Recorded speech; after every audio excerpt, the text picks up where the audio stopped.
ఒక్కసారి కొమ్మూరి గోల్డ్ కి కాల్ చేయండి. తాకట్లో ఉన్న మీ బంగారాన్ని విడిపించి మార్కెట్ ప్రైస్ కి వాళ్ళు కొనుక్కుని మిగతా డబ్బులు మీకు ఇచ్చేస్తారు. హలో అండి, అందరికీ నమస్కారం. కేసీఆర్ అభిమానులకు శుభవార్త. బీఆర్ఎస్ కాస్త టీఆర్ఎస్ కాబోతుంది. నేను ఓపెన్గా ఇప్పటి BRS working president KTR statement ఇచ్చారు. బీఆర్ఎస్గా మారిన తర్వాత మేము అనేక ఇబ్బందులు పడ్డాము, ఇది ఒక చారిత్రక తప్పిదం అంటూ ఆయన మాట్లాడారు. నిజానికి టీఆర్ఎస్ను బీఆర్ఎస్గా మార్చే రోజే నేను చెప్పాను ఇది కరెక్ట్ డెసిషన్ కాదు. ఇప్పుడు అసలు వాళ్ళు తెలంగాణ వాదంతో పుట్టిన పార్టీ, తెలంగాణ ఇంటి పార్టీ. తెలంగాణ వాదం మాత్రమే వాళ్ళ పునాది. ఆ తెలంగాణ వాదం పునాదిగా ఏర్పడి తెలంగాణ వాదాన్ని బలంగా జనంలో తీసుకెళ్ళి తెలంగాణ ఉద్యమం చేసి తెలంగాణ ఉద్యమకారుడిగా కేసీఆర్ పేరు గడించి తెలంగాణ సాధించిన వ్యక్తిగా తనకు తాను ఒక మార్కు తెలంగాణ ప్రజల్లో వేసుకోగలిగి తెలంగాణ జాతి పితగా ఒక మార్కుని తెలంగాణ ప్రజల్లో వేసుకోగలిగి తెలంగాణ మెదళ్ళలో వేసుకోగలిగి వచ్చిన తెలంగాణ రాష్ట్రంలో మొట్టమొదటి ముఖ్యమంత్రి కేసీఆర్ అయ్యారు. అసలు కేసీఆర్కి పేరు దక్కింది ఎక్కడ? తెలంగాణ వాదం. తెలంగాణ అంటే బీఆర్ఎస్ పార్టీకి అంటే ఒకప్పుడు టీఆర్ఎస్ పార్టీకి బేసే తెలంగాణ వాదం కదా. ఆ వాదం మీద పుట్టారు, ఆ వాదం మీద ఎదిగారు. ఆ వాదానికి వాళ్ళ సాక్రిఫైస్ ఉంది, ఆ వాదం వల్ల వాళ్ళకి లబ్ధి ఉంది.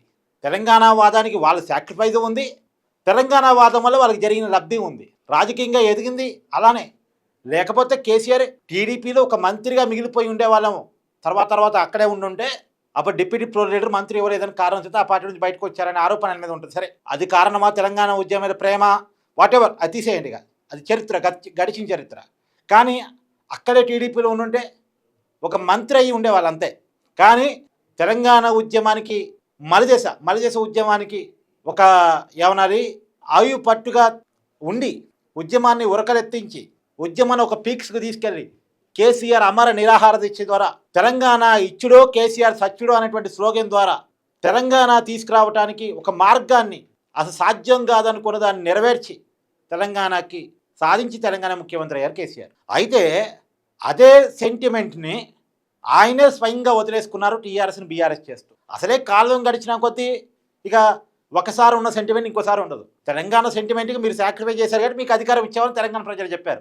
ఒకసారి ఇచ్చారు, రెండుసార్లు ఇచ్చారు. ప్రతిసారి తెలంగాణ సెంటిమెంట్ వర్కౌట్ కాదు కూడా. కానీ అసలే సెంటిమెంట్గా పోను నెమ్మదవుతుంది అనుకున్న అసలు పూర్తిగా వీళ్ళు గాడి కింద పడేసి తెలంగాణ వాదం అనే దాన్ని వదిలేసి టీఆర్ఎస్ కాస్త మేము దేశంలో ఏదో పొడుస్తామని బీఆర్ఎస్ అయ్యారు. మరి దేశంలో పొడుస్తామని అయిన వాళ్ళు పొడిచే తట్టి ప్లాన్ చేసుకున్నారా? లేదు, అది వర్కౌట్ కూడా కాదు. నేను ఆ రోజే చెప్పాను. క్రిషాంక్, రవీంద్రరావు వాళ్ళ లీడర్స్ ద్వారా నేను చెప్పాను. కానీ మనం ఎక్కడ ఆడుతాం? ఈ కట్టా కార్తీక్ ఎవడోలే, వాడికి ఏం తెలుసు, మాకన్నా ఎక్కువ తెలుసా, మేము మా మెదళ్ళు చాలా గొప్పవి అనుకుంటారు వాళ్ళు. పాలనలో ఉన్న వాళ్ళకి ఏంటంటే వాళ్ళ చుట్టూ ఐపీఎస్లు ఉంటారు, వాళ్ళ చుట్టూ సెక్యూరిటీ, వాళ్ళ చుట్టూ పెద్ద లీడర్స్, వాళ్ళంతా సార్ మీరు ఏం చెప్తాదే నిజం సార్, మీరు అద్భుతం సార్, మీరు ఈ భూమి మీద పుట్టిన ఏమంటారు కారణ జన్ముడు సార్, మీరు ఈ సమాజాన్ని మార్చడానికే మీరు పుట్టారు అన్నట్టుగా నాయకుల్ని చుట్టూ ఉన్న కోటరీ ఎప్పుడు భజన చేస్తూ ఉంటుంది. వాళ్ళు చూసే భజన చేసిన తర్వాత వాళ్ళకి కన్ను మిన్ను కనపడదు, కళ్ళు నెత్తి మీద ఉంటాయి. మనం ఏదైనా సరే అది ఆచరణ సాధ్యం కాదండి, మీరు తెలంగాణకి పరిమితం, దేశం మొత్తం మీరు చేయగలిగేది ఏముండదంటే వినరు. ఎవడురా కౌను కుసుక నీకేం తెలుసు రాజకీయం అంటారు. కానీ మనం చెప్పిందే నిజమైంది. నేను అనేక వీడియోల్లో గతంలో కూడా చెప్పా, ఎన్నికల ముందు కూడా చెప్పా. మీరు వెళ్ళి క్రాస్ చెక్ చేసుకుంటే మనం టీవీలో ఉంటాయి. కేసీఆర్ చేసిన అతిపెద్ద మిస్టేకు టీఆర్ఎస్ నుంచి బీఆర్ఎస్గా మారుతున్నాడు. యాస్థితిగా అదే స్టేట్మెంటు నిన్న కేటీఆర్ ఇచ్చాడు. మేము చేసిన అతిపెద్ద తప్పని. టీఆర్ఎస్ బీఆర్ఎస్ అయిన తర్వాత చాలా నష్టపోయామని ఇవాళ పేపర్లో కూడా బ్యానర్ రాయటం అదే. ఎవడైనా పునాది వదిలేసుకుంటాడండి. అధికారం ఇవాళ ఉండొచ్చు, రేపు పోవచ్చు, అరే ఇవాళ పోవచ్చు, రేపు రావచ్చు. అధికారం అని శాస్త్రం కదా. కానీ నువ్వు ఏ తీరినైతే పుట్టావో, ఏ తీరినైతే ఎదిగావో ఆ తీరిని వదిలేసుకోకూడదు కదా. నీ పునాదులు నువ్వు వదిలేసుకోవద్దు కదా. సో ఎనీవే, కట్టా కార్తీక్ చెప్పిందే కరెక్ట్ అయింది. మొత్తానికి కేటీఆర్ ఒప్పుకున్నాడు, మేము చేసిన తప్పు అనే టీఆర్ఎస్ కాస్త బీఆర్ఎస్ కావటాన్ని అది పెద్ద తప్పుగా నేను ఒప్పుకున్నారు. మళ్ళా టీఆర్ఎస్ అవుతామని కూడా చెప్పాడు. అంటే దానికి కొద్దిగా ప్రొసీజర్ ఉంటుంది. మళ్ళా పాత పేరు కోసం ఎలక్షన్ కమిషన్ దగ్గర అప్లై చేసుకోవాల్సి వస్తుంది. ఇప్పటికైతే టీఆర్ఎస్ ఎవరికి ఇవ్వలేదు, అది ఫ్రీజ్ చేయబడి ఉంది. మరి అది మళ్ళీ కేసీఆర్కి వస్తుందా అంటే మళ్ళీ తిరిగి వీళ్ళకి వస్తా అంటే రావడానికి అయితే అవకాశం ఉంది. కొంచెం టైం పట్టింది, ఇమీడియట్గా ఏం రాదు కానీ టైం పట్టింది. కానీ రావడానికి అయితే అవకాశం ఉంది రేంటి. ఎందుకంటే బీజేపీతో మంచి సంబంధాలే మెయింటైన్ చేస్తుంది ఇప్పుడు బీఆర్ఎస్. అవసరమైన చోట సహకరించుకుంటూ బీజేపీ సహకారానికి మళ్ళీ పాత పేరు రావడానికి సంబంధం ఎక్కడ అని మీరు అంటారు కదా, సంబంధం ఉంది. ఇవ్వాల్సింది ఎలక్షన్ కమిషనే, కానీ ఇప్పించాల్సింది బీజేపీనే. ఈ దేశంలో వ్యవస్థలన్నీ బీజేపీ చేతల్లో ఉన్నాయి. ఎంత అవునన్నా కాదన్నా తప్ప ఒప్ప పక్కన పెట్టండి. ఇక రాజకీయాల్లో ఇది మాత్రమే తప్పు, ఇది మాత్రం ఒప్పు అని చెప్పడానికి ఏమీ లేదు. వ్యవస్థలన్నీ బీజేపీ చేతిలో ఉన్నాయి. బీజేపీతో మంచి సంబంధాలు ఉంటేనే ఇది సాధ్యమయ్యే పని. కాబట్టి మంచి సంబంధాలే మెయింటైన్ చేస్తున్నారు. అందుకని చూడండి, మొన్న కాంగ్రెస్ని ఓడించాలి అనేటువంటి తాపత్రయం ఉన్నటువంటి బీఆర్ఎస్ కేరళలో రేవంత్ రెడ్డిపై ప్రచారం చేస్తూ ఉంటే పెద్దగా రియాక్ట్ అయ్యి కేటీఆర్ ఆడ కమ్యూనిస్టులను గెలిపించండి, కాంగ్రెస్ని గెలిపించకండి, ఇక్కడ రేవంత్ రెడ్డి ఏమీ చేయలేకపోయాడు అని పెద్దగా ఫోకస్డ్గా స్టేట్మెంట్ కూడా ఏ మాటకి ఆ మాట కవిత వీడియో రిలీజ్ చేసింది. ఇక్కడ రేవంత్ రెడ్డి పొడిచిందేమీ లేదు, కేరళ వచ్చి ప్రచారం చేస్తున్నాడు, ఏదో తెలంగాణలో ఘనంగా చేశారని చెప్పుకుంటున్నాడు, ఇక్కడ పొడిచిందేం లేదు, అక్కడ వాళ్ళు పొడిచేది కూడా ఏం లేదు. కాంగ్రెస్ వాళ్ళు వస్తే విజయ్ గారు మంచి నాయకుడు, ఆయనకే తిరిగి ఓటేయండి పాపం కవిత గారు వీడియో రిలీజ్ చేశారు. ఏ మాటకి ఆ మాట.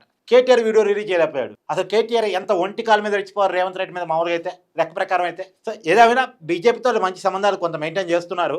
మెయింటైన్ చేయడానికి కూడా ఉన్న కారణాలు, ఒకటి కేసులు కావచ్చు, రెండు పార్టీ పేరు మళ్ళీ రివర్స్ తీసుకోవడానికి కావచ్చు, ఏదో వాటెవర్ ఢిల్లీ స్థాయిలో కావాల్సిన పనుల కోసం కావచ్చు. కానీ మంచి సంబంధాలు మెయింటైన్ చేస్తున్నారు కాబట్టి రావడానికి అవకాశం ఉంది. కానీ మళ్ళీ నెక్స్ట్ ఇయర్ నుంచి పాదయాత్ర కూడా చేస్తా అన్నాడు. నిజంగా ఇవన్నీ కలిసి వచ్చాయి. మళ్ళీ టీఆర్ఎస్ తీసుకుంటే మళ్ళీ ఇంటి గుర్తింపుని అంటే కొంత జరగాల్సిన నష్టం జరిగిపోయింది, ఆ నష్టం రికవరీ జరిగే అవకాశం ఉంది. మరి ఆ రికవరీ ఎంతవరకు జరిగిద్దని చెప్పలేము, కానీ రికవరీ కావడానికైతే అవకాశం ఉంది. భారత రాష్ట్ర సమితి నుంచి తెలంగాణ రాష్ట్ర సమితిగా మారితే నష్ట నివారణ కొంతవరకు. ఇప్పుడు చూడండి, ఆ పేరుకే బీఆర్ఎస్ జై తెలంగాణ నినాదమేగా వాళ్ళు ఇచ్చేది జై తెలంగాణ నినాదమేగా, తెలంగాణ సెంటిమెంట్ ఆధారంగానేగా మాట్లాడేది. మొన్న కేసీఆర్ వచ్చి ప్రశ్న పెట్టాడు, ఈ నీటి పంపకాల విషయంలో తెలంగాణ వైపు మాట్లాడాడు. నువ్వు భారత రాష్ట్ర సంస్థ అయితే ఓన్లీ తెలంగాణ వైపు ఎలా మాట్లాడతావు? అన్ని రాష్ట్రాల గురించి మాట్లాడాలి, అన్ని ప్రాంతాలకి సమాన పంపకం వచ్చేలాగా మాట్లాడాలి. ఒక తెలంగాణ వాదులాగా ఎలా మాట్లాడుతావు అంటే వాళ్ళ బేస్ అది. వాళ్ళు అలా కాకపోతే వాళ్ళు ఉండలేరు. ఒకప్పుడు అలా మాట్లాడకనే చెప్పింది కేసీఆర్ పోయి ఆంధ్ర వాళ్ళకు నీరు ఇచ్చేయండి, మనకి సఫిషియెంట్గా ఉన్నాయి, అవసరం లేదు వాళ్ళకి ఇచ్చేద్దాం, వాళ్ళకు కూడా నీరు కావాలి కదా, ఇలా మాట్లాడాడు. మళ్ళీ ఇప్పుడు అధికారం పోయేసరికి లేదు తెలంగాణ వాట తెలంగాణకి ఇవ్వాల్సిందని ఇప్పుడు మాట్లాడుతున్నారు. ఇలా మాట్లాడకపోతే వీళ్ళకి అస్తిత్వం లేదు, ఇలా మాట్లాడకపోతే వీళ్ళకి ఓట్లు పడవు. ఒక సెంటిమెంట్ ఆధారిత పార్టీ టీఆర్ఎస్ అనేది, వీళ్ళ బేస్ ఇది. సో మొత్తానికి మళ్ళీ వాళ్ళ బేస్ని వాళ్ళు గుర్తించారు, దాన్ని పట్టుకుంటున్నారు. నిజానికి టీఆర్ఎస్గా మారితే కొంత రికవరీ అయితే కేటీఆర్ పాదయాత్ర కూడా కొంత కలిసి వచ్చింది. నిన్న కొంత కేటీఆర్ కొంత మెచ్యూర్డ్గా మాట్లాడాడు. ఇది ఈ మెచ్యూరిటీయే కావాల్సింది, నిజానికి ఈ మెచ్యూరిటీయే కావాల్సింది. పాదయాత్ర అనౌన్స్మెంట్ ఇది రైట్, టీఆర్ఎస్గా మారటం అనేది రైట్. అండ్ నిన్న ఉమ్మడి రాష్ట్ర మాజీ ముఖ్యమంత్రులను కూడా బాగా పోడాడు. అదే వైఎస్ఆర్, ఎన్టీఆర్, చంద్రబాబు నాయుడు మొత్తం మంచి పరిపాలన చేశారు, వాళ్ళ స్ఫూర్తితో మేము ముందుకు వెళ్తామన్నాడు. ఇట్స్ గుడ్, రియల్లీ ఒక మంచి స్టేట్మెంట్. అని మంచిగా ఒప్పుకోవాలి, చెడుగా విమర్శించాలి. నాయకుడికి ఉండాల్సిన లక్షణం ఇదే. పైగా ఓ మాట అన్నాడు, టీఆర్ఎస్ని టీడీపీ లాగా చేస్తానని. ఇది గుడ్ స్టేట్మెంట్. ఎందుకు అక్కడ దానికి కారణం కూడా చెప్పాడు కేటీఆర్. టీడీపీలో ఒక చంద్రబాబు నాయుడు సామాన్య కార్యకర్తను కూడా కలుస్తాడు, కానీ వీళ్ళు కలవరు. ఫర్ ఎగ్జాంపుల్, నేను ఒక టైంలో కేటీఆర్ కలవాలని చాలా ట్రై చేశాను. ఒక టైంలో అధికారం ఉన్నప్పుడు దొరకదు అపాయింట్మెంట్. కేటీఆర్ పిఎల్ ఉంటారు, శ్రీకాంత్ వీళ్ళు ఉంటారు, వాళ్ళు ఫోన్లు కూడా ఎత్తారు. అదే చంద్రబాబు నాయుడు గారిని ఏదైనా పని మీద కలవాలనుకోండి ఈజీ. మరి కేటీఆర్ ఎక్కడ, చంద్రబాబు నాయుడు ఎక్కడ? చంద్రబాబు నాయుడు 4వ సీఎం, ఉమ్మడి రాష్ట్రానికి 2 సార్లు, విజయ రాష్ట్రానికి 2 సార్లు ఎన్డీఏ కన్వీనర్గా పనిచేశాడు ఆయన. ఇప్పటికీ ఎన్డీఏ కూటమిలో 2వ పెద్ద పార్టీ, బీజేపీ తర్వాత పెద్ద పార్టీ దేశంలో టీడీపీ ఎంపీల మీద ఆధారపడి మోడీ ప్రధాని అయ్యాడు. కానీ కలవచ్చు, కేటీఆర్ని కలవటం కొంచెం టాస్క్. కేసీఆర్ని కలవటం అసలే కలవదు. కేసీఆర్ని కలవటం అసలు అధికారంలో ఉన్నప్పుడు ఎమ్మెల్యేలకే సాధ్యమయ్యేది కాదు, మంత్రులకే సాధ్యమయ్యేది కాదు. గద్దర్ లాంటి వాడి సాధ్యం కాక అప్పుడు గొడవ మీకు తెలుసుగా, గద్దర్ కలవడానికి పోతే గేట్ కాడే వెయిట్ చెప్పి వెనక్కి పంపించారని. నాయన నరసింహారెడ్డి, ఈటల రాజన్ వీళ్ళు కూడా కలవలేకపోయిన కాడే గొడవ వచ్చింది. ఇలా ఉండకూడదు. సో ఏదైనా నిన్న కేటీఆర్ మాట్లాడి మాత్రం చాలా మెచ్యూర్డ్గా మాట్లాడాడు, లీడర్గా మాట్లాడాడు. ఈ మధ్యకాలంలో కొంత గాడి తప్పాడు అనుకున్నాం, కానీ మళ్ళీ నిన్న మెచ్యూర్డ్గా మాట్లాడాడు. సో ఇదే మెచ్యూరిటీతో ముందుకు పోతే మళ్ళా నేను చెప్తున్నాను కదా, అవకాశం ఉంది తెలంగాణలో బీఆర్ఎస్ పార్టీ అధికారాన్ని, అంటే టీఆర్ఎస్ పార్టీ అధికారాన్ని అవకాశం ఉంది. రేవంత్ రెడ్డి మీద తీవ్రమైన వ్యతిరేకత ఉంది. కాకపోతే కేటీఆర్ నాయకుడిగా కనపట్లే. తనంతా నాయకుడిగా జనంలోకి ఎమర్జ్ చేసుకోగలిగితే మాత్రం మంచి స్కోప్ ఉంది ఆయనకి. మీ అభిప్రాయాన్ని కామెంట్ చేయండి. Thank you.